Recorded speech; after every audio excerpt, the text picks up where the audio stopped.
और आज जब ये मंदिर साकार हुआ, जब इस पर धर्म ध्वजा की स्थापना हुई, पूरे देश और पूरी दुनिया में जय श्री राम का उद्घोष सुनाई दिया।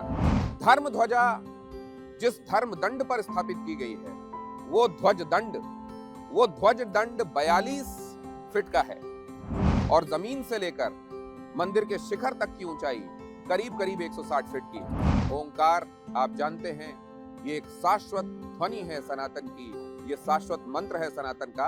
ओंकार एक पवित्र चिन्ह है सनातन का, उसे भी इस झंडे में उकेरा गया है।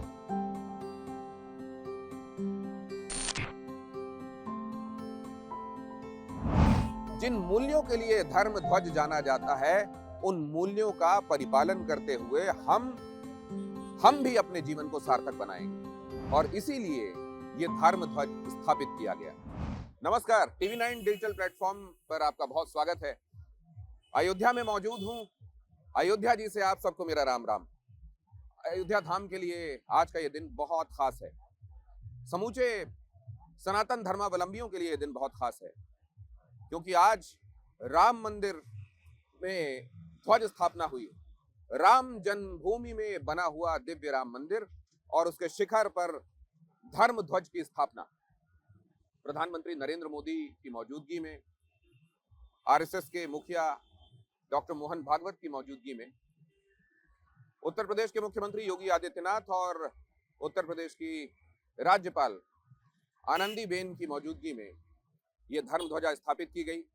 प्रधानमंत्री नरेंद्र मोदी और सरसंघचालक डॉक्टर मोहन भागवत ने इशारा किया और धर्म ध्वजा क्रमशः शिखर की ओर जाने लगी और शिखर पर जाकर स्थापित हो गई।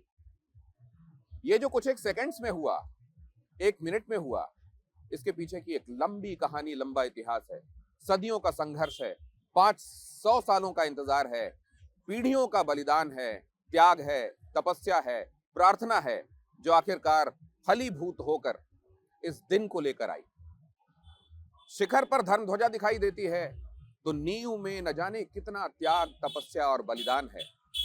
और आज जब ये मंदिर साकार हुआ, जब इस पर धर्म ध्वजा की स्थापना हुई, तो पूरे देश और पूरी दुनिया में जय श्री राम का उद्घोष सुनाई दिया। लोगों को भक्ति, उल्लास और उत्साह का एक अलग रोमांच महसूस हुआ। प्रधानमंत्री नरेंद्र मोदी ने अयोध्या से लोगों को यह संदेश दिया कि यह धर्म ध्वजा की स्थापना ये बताती है कि राम राज्य में जिस तरीके के लोगों की भलाई के लिए किए जाने वाले काम जो थे, जिस तरीके से धर्म को ध्यान में रखते हुए राज सत्ता तब काम करती थी, उसी तरीके से राज सत्ता आज भी काम कर रही है और आगे भी करती रहेगी। बल्कि इस संकल्प को और दिनों दिन मजबूत किया जाएगा। ये जो धर्म ध्वजा स्थापित हुई है, आइए इसके बारे में भी थोड़ा जानते हैं। करीब 800 मीटर का परकोटा है, जिसके बीच में ये दिव्य राम मंदिर है, उसका शिखर है। और आप जानते हैं, मंदिर के शिखर का विशेष महत्व है सनातन धर्म में। ये जो मंदिर है, ये नागर शैली में बना हुआ है और जो परकोटा है वो दक्षिण भारतीय शैली में बना हुआ है। और इस तरीके से उत्तर भारत की नागर शैली और दक्षिण की जो शैली है मंदिर बनाए जाने की, उसका ये अनूठा बेजोड़ संगम। धर्म ध्वजा जिस धर्म दंड पर स्थापित की गई है, वो ध्वज दंड 42 फीट का है और जमीन से लेकर मंदिर के शिखर तक की ऊंचाई करीब करीब 160 फीट की है। उसके ऊपर ये धर्म ध्वज का दंड और फिर उस पर 22 फुट गुणा 11 फुट की ये पताका जो आज लहराई गई, फहराई गई। ये जो पताका है और इसके डायमेंशन, हर बात को शास्त्रीय ढंग से ध्यान में रखकर तैयार किया गया है। गुजरात के लोगों ने इसको तैयार किया है। दिन रात की मेहनत से, अथक परिश्रम से इसे तैयार किया गया है। 60 दिन लगे हैं और कई हफ्ते तो केवल इस पर वो चिन्ह उकेरने में, पवित्र चिन्ह उकेरने में लगे हैं, जिनको हाथों से ही इस धर्म ध्वज में उकेरा गया है। ये जो धर्म ध्वज है, शास्त्र इस बारे में कहते हैं कि भगवान जहां भी रहते रहे हैं, वहां शिखर पर ये धर्म ध्वज रहा है, उनके रथ पर ये ध्वज रहा है, उनके मंदिर में ये ध्वज रहा है। और ये ध्वज ये बताता है कि किन मूल्यों के लिए हमारे ईश्वर जाने जाते हैं और किन मूल्यों का परिपालन ईश्वर को मानने वाले लोगों को करना है। त्याग, तपस्या, संयम, शौर्य, बलिदान, परोपकार, ये तमाम वो ईश्वरीय गुण हैं जिसका संदेश ये फहराती हुई ध्वजा देती है। इस ध्वजा में 3 महत्वपूर्ण चिन्ह हैं। इस ध्वजा में एक चिन्ह है भगवान सूर्य का। भगवान राम सूर्य वंश से संबंधित रहे हैं, तो भगवान राम के उस वंश को परिलक्षित करने वाला ये सूर्य का निशान, भगवान सूर्य का निशान यहाँ पर बनाया गया है ध्वज में, और उसमें ही ओंकार भी उकेरा गया है। ओंकार आप जानते हैं, ये एक शाश्वत ध्वनि है सनातन की, ये शाश्वत मंत्र है सनातन का। ओंकार एक पवित्र चिन्ह है सनातन का, उसे भी इस झंडे में उकेरा गया है। और साथ ही इसमें है कोविदार वृक्ष। कोविदार वृक्ष, सबसे पहले तो वृक्ष ही अपने आप में बहुत महत्वपूर्ण है। आप जानते हैं वृक्ष खुद धूप में होते हैं, घाम में होते हैं, लेकिन लोगों को छाया देते हैं। खुद पत्थर सहते हैं, लेकिन लोगों को रसीले फल देते हैं। और इसीलिए कहा गया है परोपकाराय फलन्ति वृक्षः, परोपकाराय वहन्ति नद्यः, परोपकाराय दुहन्ति गावः, परोपकाराय मिदं शरीरम। परोपकार के लिए ही जो पेड़ हैं वो फल देते हैं, गायें दूध देती हैं, नदियां जल देती हैं। इसीलिए मानव मात्र को भी यह संदेश है कि परोपकार के लिए ही जीवन को लगाने में उसकी सार्थकता है। तो सबसे पहले तो वृक्ष अपने आप में महत्वपूर्ण है, और उसमें है ये कोविदार का वृक्ष। कोविदार वृक्ष, जिसे आज हम हिंदी में कचनार के नाम से जानते हैं, कहा जाता है कि ऋषि कश्यप ने अपनी तपस्या से मंदार पुष्प और पारिजात पुष्प को संकर करके मिलाकर यह वृक्ष बनाया, जो पवित्रतम वृक्षों में से एक माना गया कोविदार वृक्ष। और इस कोविदार वृक्ष को राजा दशरथ जी ने राजकीय वृक्ष और राजकीय चिन्ह के तौर पर तब अपने ध्वज में जगह दी थी। तो सूर्यवंश का ध्वज, सनातन का ध्वज, और साथ में राजा दशरथ, राजा राम के राज्य को दिखाने वाला ये ध्वज।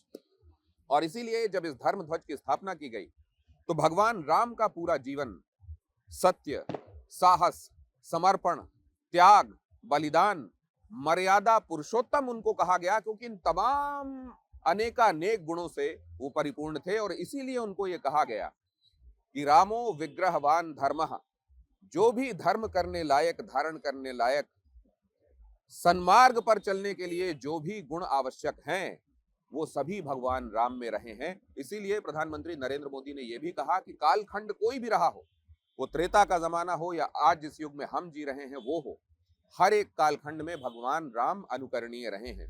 और उन्हीं अनुकरणीय भगवान राम, उन्हीं मर्यादा पुरुषोत्तम भगवान राम को, उनके मूल्यों को दिखाने वाला ये धर्म ध्वज है। इस धर्म ध्वज की स्थापना का मतलब ये कि ईश्वर के उन गुणों को हम शीर्ष पर विराजित मानते हैं।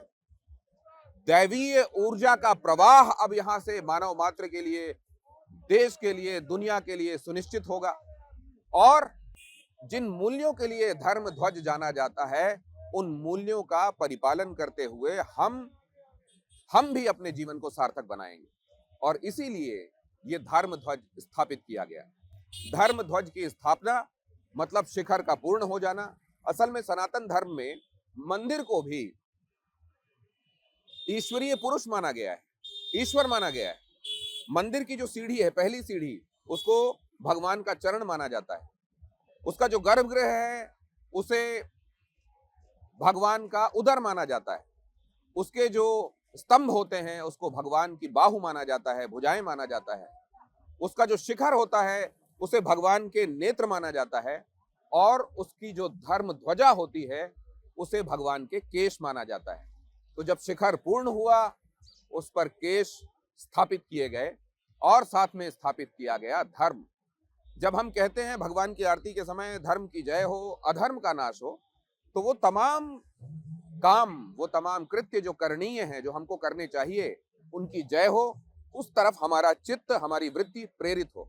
और जो नहीं करना चाहिए, जो अवगुण हैं, उनको हम त्यागने की तरफ प्रेरित हों, यही हम ईश्वर से प्रार्थना करते हैं। तो उन्हीं सद्गुणों की सदैव जय जयकार होती रहे और वो सद्गुण हमेशा हमारे स्मरण में रहें। हम कभी भूलें नहीं कि हमारी दिशा कौन सी है। जैसे ध्रुव तारा दिशा दिखाने का काम करता है, वैसे ये ध्वज भी, जो कि किलोमीटरों से दिखाई देगा। और सनातन धर्म में तो ये भी कहा जाता है कि अगर आपने शिखर के दर्शन कर लिए, आपने ध्वज के दर्शन कर लिए और आप मंदिर ना भी जा पाए, तो आपको दर्शनों का उतना ही फल मिलेगा जितना अगर आप मंदिर गए होते तो आपको मिलता। मतलब शिखर का दर्शन कर लेना, ध्वज का दर्शन कर लेना, मतलब भगवान के दर्शन कर लेना।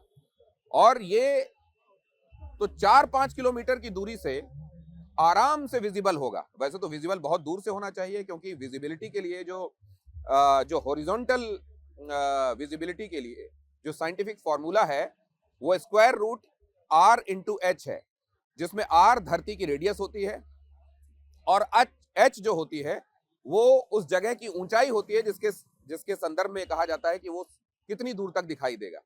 और इस हिसाब से अगर आप धरती का रेडियस वहां पर रखें और ये 160 फुट की ऊंचाई या इसमें 40 फुट और जोड़ लीजिए तो 191 फुट की ऊंचाई को अगर आप यहां रखकर गुणा करके कैलकुलेशन करके निकालें तो करीब 28 किलोमीटर आता है। मतलब 28 किलोमीटर की दूरी से अगर कोई धुंध ना होती, धूल ना होती, प्रदूषण ना होता, ऊंची इमारतें ना होती, रास्ते में वृक्ष ना होते, तो 28 किलोमीटर की दूरी से यह धर्म ध्वज दिखाई देना था। लेकिन क्योंकि ऐसा नहीं है, तो 5 से लेकर 4 किलोमीटर की दूरी से आराम से भगवान के ध्वज दर्शन हो सकेंगे।